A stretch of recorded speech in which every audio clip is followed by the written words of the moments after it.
జనవరి 27న మన భారతదేశంలో అతిపెద్ద ట్రేడ్ డీల్ అయితే జరగబోతుంది. దీన్ని mother of all trade deals అంటున్నారు.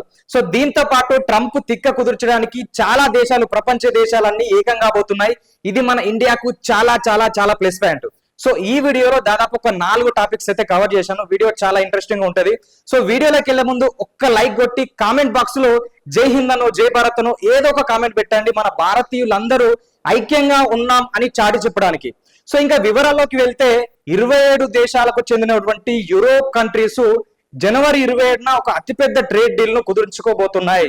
జనవరి 26న మామూలుగా అయితే మన రిపబ్లిక్ డే ఉంటది. సో ఆ రోజు ప్రపంచ దేశాలకు మన శక్తి ఏందో తెలిసే విధంగా మనకు సంబంధించినటువంటి ఆయుధ వ్యవస్థ కావచ్చు, మనకు సంబంధించినటువంటి రక్షణ వ్యవస్థకు సంబంధించినటువంటి ప్రదర్శనలు అక్కడ జరుగుతాయి. సో దాని ద్వారా శత్రువులకు మన బలమేందో చూపిస్తారు. సో ఇంకొకటి ఏంది, జనవరి 27 రోజు ఈ వ్యాపార ఒప్పందం అయితే జరగబోతుంది. ఇప్పుడు మామూలుగా యూరోప్ కంట్రీస్ అన్ని ట్రంప్ ఆధీనంలో ఉంటుండే. సో నేనే పెద్దానని చెప్పేసి వీటన్నిటిపైన ట్రంప్ ఆజమాయిష్ చేస్తుండే. సో ఇప్పుడు ఏమైంది, సో మొన్న ఏదైతే భారతదేశానికి సంబంధించి మేము పెట్టుబడులు పెడతామని చెప్పేసి ఫోర్స్ఫుల్ గా మనం చేసారు. కాకపోతే ఈ అమెరికాకు చెందినటువంటి జన్యు మార్పిడి చేసిన ప్రోడక్ట్లు అంటే మామూలుగా పాల పదార్థాలు కావచ్చు, తర్వాత ఈ వ్యవసాయ సంబంధించినటువంటి ఉత్పత్తులను వాళ్ళు ఇక్కడ పెడతామని చెప్పారు. సో దీని ద్వారా ఏమైతుంది, ఇప్పుడు తాత్కాలికంగా వాని ప్రోడక్ట్లు మనం వాడితే ఒక్క బస్తా వండే కాడ 4 బస్తాలు వండుతాయి కావచ్చు. కానీ పోను ఏంటంటే అది చాలా ఇబ్బందులకు గురవుతుంది. ఇప్పుడు ఇక్కడ ఉండేటువంటి సహజమైనటువంటి విత్తనాలు కావచ్చు, సహజమైనటువంటి పదార్థాలన్నీ కొలాప్స్ అయిపోతాయి. సో వాళ్ళ ప్రొడక్ట్స్ మన మీద రుద్ది ఇక్కడ ఒక కుట్ర చేసే ప్రయత్నం అయితే చేసారు. కానీ దాన్ని మన భారతదేశానికి చెందినటువంటి నాయకులు తిప్పికొట్టిరు. సో వేరే అంటే నడుతుంది, కానీ మీ ఉత్పత్తులు ఇక్కడ అంటే మేము అసలు వ్యవసాయంలో చేయమని చెప్పి వీళ్ళు ససెమీర వద్దన్నారు. మళ్ళీ ఇప్పుడు అదే యూరోప్ కంట్రీస్ తోని మన వాళ్ళు డీల్ పెట్టుకుంటారు. కాకపోతే దీంట్లో వ్యవసాయానికి సంబంధించిన ఉత్పత్తులు వద్దంటే వద్దు అని మన వాళ్ళు నో చెప్పారు. అయితే మన ఈ వ్యవసాయ ఉత్పత్తులు కాకుండా మిగతా విషయంలో ట్రేడ్ డీల్ మనం కుదుర్చుకుందాం అని చెప్పేసి ఈ 27 దేశాలకు చెందినటువంటి యూరోపియన్ కంట్రీస్ అయితే మనకు ఇప్పుడు వచ్చి పెట్టుబడి పెట్టబోతున్నాయి. సో ఇది ఒక మ్యాటర్. సో ఇంకొకటి ఏంది అంటే ఈ బ్రిక్స్ కంట్రీస్ ఏవైతే ఉన్నాయో 5 దేశాలు, ఇండియా, రష్యా, చైనా, బ్రెజిల్, తర్వాత సౌత్ ఆఫ్రికా, ఈ 5 దేశాలకు చెందినటువంటి కరెన్సీని లింక్ చేయబోతున్నాయి.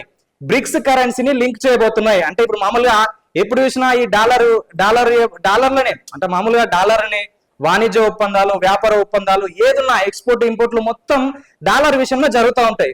సో ఇలా చేయడం వల్ల ఈ డాలర్ విలువ పెరిగిపోయి మిగతా దేశాల కరెన్సీ వాల్యూ అయితే తగ్గిపోతుంది. సో దీనివల్ల ట్రంప్ కూడా కొంచెం తలపోరు అనేది ఎక్కువ అయిపోతుంది. సో ఇప్పుడు ఏం చేస్తున్నారు, ఈ బ్రిక్స్ దేశాలకు చెందినటువంటి దేశాలు వాళ్ళ కరెన్సీలోనే ట్రేడ్ డీల్స్ అనేది చేయబోతున్నారు. అంటే మనం రూపాయలనే మన వాణిజ్య ఒప్పందాలు చేసుకుంటాము, వాళ్ళు రూపాయలనే చేస్తారు. సో ఇలా ఈ బ్రిక్స్ కంట్రీల కరెన్సీని లింక్ చేయడం వల్ల ఈ 5 దేశాలే కాదు ప్రపంచ దేశాలకు కూడా చాలా మేలు జరగబోతుంది. సో చాలా మంది అయితే ఈ డాలర్ విలువ పెరిగింది, రూపాయి విలువ తగ్గింది అని చెప్తా ఉంటారు కదా. సో ఒకవేళ మరి ఇదే డాలర్ ను పక్కన పెడితే అదే డాలర్ విలువను తగ్గిస్తే ఎట్లుంటది అనేది కాన్సెప్ట్. సో ఇప్పుడు ఒక ప్రోడక్ట్ ను మనం ఎక్కువ యూజ్ చేస్తే ఏమైతుంది, దానికి డిమాండ్ పెరుగుతుంది, వాల్యూ పెరుగుతుంది. సో అదే ప్రోడక్ట్ ను పక్క పెట్టి వేరే ప్రోడక్ట్ ను వాడితే ఏమైతుంది, సో దాని విలువ తగ్గిపోయి మళ్ళీ దీని విలువ పెరుగుతుంది. సో అది కాన్సెప్ట్ అనమాట. సో అట్లయితే ఇప్పుడు ఇంతకు ముందు యూరోప్ కంట్రీస్ అంటే మొత్తం ఆ ట్రంప్ మాట వింటుండే, కానీ ఇప్పుడు ఏమైతుంది, 27 దేశాలకు చెందినటువంటి ఈ యూరోప్ కంట్రీస్ మన దేశంలోకి వచ్చి పెట్టుబడి పెట్టడానికి రెడీ అవుతున్నాయి ట్రంప్ ను పక్కకు పెట్టి. సో అంతేకాదు దాదాపు 15 దేశాలకు చెందినటువంటి యూరోప్ కంట్రీస్ పుతిన్ వెళ్ళి కలిసినాయి మొన్న ఈ మధ్య కాలంలో. అది పూర్తి స్థాయిలో అధికారికంగా బయటకు రాలే, కానీ పుతిన్ ని కలవడం జరిగింది. సో ఏమంటారు అంటే యూరోప్ కంట్రీస్ కూడా ట్రంప్ ను పక్కన పెడుతున్నాయి. ఇప్పుడు వీరు ఎట్లా అంటే ఇప్పుడు ఆ మధ్య కాలంలో ఏమన్నాడు, రష్యాకు మాకు పడతలేదు, మీరు రష్యా దగ్గర ఆయిల్స్ కొనొద్దు అని చెప్పేసి భారతదేశాన్ని హెచ్చరించాడు. సో రష్యా దగ్గర ఆయిల్స్ కొంటే మీకు శాంక్షన్లు పెడతాం, లేకపోతే మీకు టారిఫ్స్ పెడతాం అని బెదిరించిండు. సో తర్వాత అదే రష్యా దగ్గర ఇదే యూరోప్ కంట్రీస్, ఇదే అమెరికాకు చెందినటువంటి కంట్రీస్ సో ఇతర ముడి పదార్థాలు, ఇతర ఉత్పత్తులు అయితే మరి వాళ్ళు చేసుకుంటారు ట్రాన్స్పోర్ట్లు, కాకపోతే మనం చేయొద్దు. సో దాని తర్వాత ఏమైంది, సో మరి రష్యా దగ్గర తీసుకోమనుకో, వెనిజులా దగ్గర మేము ఆయిల్స్ కొనుక్కోవచ్చా అని చెప్పి మన వాళ్ళు అంటే వెనిజులా దగ్గర కూడా ఆయిల్స్ తీసుకోవద్దు అంటారు. అంటే వీడు ఏం చెప్తే మనం అది వినాలి. సో తర్వాత ఇప్పుడేమైంది, వెనిజులాను ఆక్రమించుకొని ఇప్పుడేమంటుండో ఆయిల్ నిల్వలు దగ్గర ఉంచుకొని వెనిజులా దగ్గర ఆయిల్స్ మీరు కొనండి అని చెప్పేసి ఇదే ట్రంప్ చెప్తున్నాడు. సో ఒకప్పుడు వీళ్ళని మస్తు నమ్మిరు మన దేశానికి చెందినటువంటి నాయకులు, హౌడీ మోడీ అని ప్రోగ్రామ్స్ పెట్టి వీళ్ళు జబ్బల మీద జబ్బల చేతులు వేసుకొని మస్తు గర్వంగా తిరిగారు. అంటే ప్రపంచ దేశాలకు చాటి చెప్పారు, అంటే 2 అగ్రదేశాలు కలిసిపోయిన అనే విధంగా వీళ్ళు ప్రకటించుకున్నారు. కానీ ఏమైతుంది, సో వాని వక్ర బుద్ధి అనేది మొత్తం మీద బయట పెట్టిండు. సో దాని ద్వారా ఇప్పుడు ఇండియా అతన్ని పక్కన పెట్టే ప్రయత్నం చేస్తుంది. సో చాలా మంది అంటా ఉంటారు, ఇప్పుడు టారిఫ్ల విషయంలో ఇంత 25%, 50% టారిఫ్స్ పెంచినా కూడా సో ఎందుకు ట్రంప్ ను మనల్ని వ్యతిరేకిస్తలేదు, ఎందుకు అమెరికాను దూరం పెడతలేని చాలా మంది కామెంట్స్ చేస్తూ ఉంటారు. సో విషయం ఏంటంటే, ఇప్పుడు అన్నంలో ఒక రాయి వచ్చిందని చెప్పేసి అన్నం మొత్తాన్ని అయితే పక్కన పడేయం కదా. ఇప్పుడు అమెరికా నుంచి వెళ్ళి చాలా సాఫ్ట్వేర్ కంపెనీస్, ఇప్పుడు గూగుల్ కావచ్చు, మైక్రోసాఫ్ట్ లాంటి కంపెనీలు కొన్ని $1 బిలియన్ ఇన్వెస్ట్మెంట్ అయితే మన దేశంలో చేస్తున్నాయి. సో మొన్న చూసిన మనం ఆంధ్రప్రదేశ్ లో కొన్ని $1 బిలియన్ పెట్టుబడి అయితే వీళ్ళు పెడతా ఉన్నారు. సో అలాంటి వాటి దృష్ట్యా ఒక్కొక్కసారి అంటే వీడు ఇయ్యాలు ఉంటారు రేపోతాడు, సో వీని ద్వారా అమెరికా నుంచి మనకు ఉన్నటువంటి సంబంధాలు తొలగించుకోవద్దు అనే విషయంలోనే ప్రస్తుతం అతన్ని కొంచెం పక్క పెట్టడం జరుగుతుంది.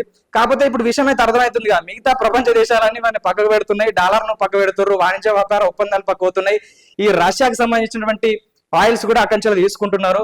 సో ఇప్పుడు మామూలుగా మేడ్ ఇన్ ఇండియా టెక్నాలజీ అనేది స్టార్ట్ చేస్తారు. అంటే ఇప్పుడు ఏదైతే మనం అమెరికా నుంచి వెళ్ళి అక్కడ నుంచి మనం ఇంపోర్ట్ చేసుకుంటున్నామో, సో అలాంటి ఉత్పత్తులు కూడా మన భారతదేశంలోనే మనం ఉత్పత్తి చేసే ప్రయత్నాలు అయితే జరుగుతున్నాయి. సో ఇది కథ మొత్తం మీద అయితే భారతదేశంలో అతిపెద్ద ట్రేడ్ డీల్ జరగబోతుంది. అమెరికా లాంటి దేశాలు పక్కకు పోయే ప్రయత్నం అయితే జరుగుతుంది. తర్వాత ఇంకొకటి, ఇప్పుడు మొన్నటి దాకా ఈ రష్యా, ఇండియా, చైనా RIC అని పిలిచారు 3 అగ్ర దేశాలను.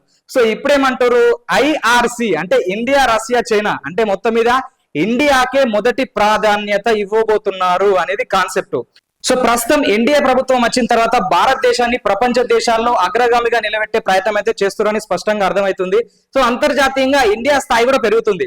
సో కాకపోతే ఎన్డీఏ ప్రభుత్వం మీద కొన్ని ఎలిగేషన్స్ ఉన్నాయి. ఎవరైతే బీజేపీ సపోర్టర్స్ గిట్ట ఈ వీడియో చూస్తే జస్ట్ ఒక కామెంట్ చేయండి, కేవలం ఎలక్షన్ టైంలో మాత్రమే ఎందుకు ఉగ్రదాడులు జరుగుతున్నాయి, సో దీంట్లో ఏమన్నా కుట్ర ఉందా అని చెప్పి చాలా మంది అయితే విమర్శిస్తున్నారు. దీంతో పాటు ఎలక్షన్ల టైంలోనే వేరే పార్టీలు అధికారంలో ఉన్నటువంటి రాష్ట్రాల్లో వేరే నాయకుల పైన ఈడీ సోదాలు, ఐటీ దాడులు జరుగుతున్నాయి. ఇది వేరే బీజేపీ ప్రాంత పాలిత రాష్ట్రాలలో కావచ్చు, ఎన్డీఏ పాలిత రాష్ట్రాలలో ఎందుకు మరి ఈడీ సోదాలు జరుగుతలేవు, ఎందుకు ఐటీ దాడులు జరుగుతలేవు అనేది చాలా మంది విమర్శిస్తున్నారు. సో ఇంకొక విషయం ఏంటంటే, చాలా కొన్ని హెక్టార్ల అడవుల భూములను అయితే ప్రైవేటు వ్యక్తులకు దారాదత్తం చేస్తున్నారు. చాలా తక్కువ అమౌంట్ కు, అంటే ₹2, ₹100, ₹100 కూడా ఎకరం భూమి అనేది లీజ్ కి ఇస్తున్నారు. ఇది ఎంతవరకు కరెక్ట్ అని చెప్పేసి చాలా మంది విమర్శిస్తున్నారు. సో బీజేపీ సపోర్టర్స్ ఎవరైనా ఉంటే సో దీంట్లో కామెంట్ బాక్స్ లో తెలియజేయండి.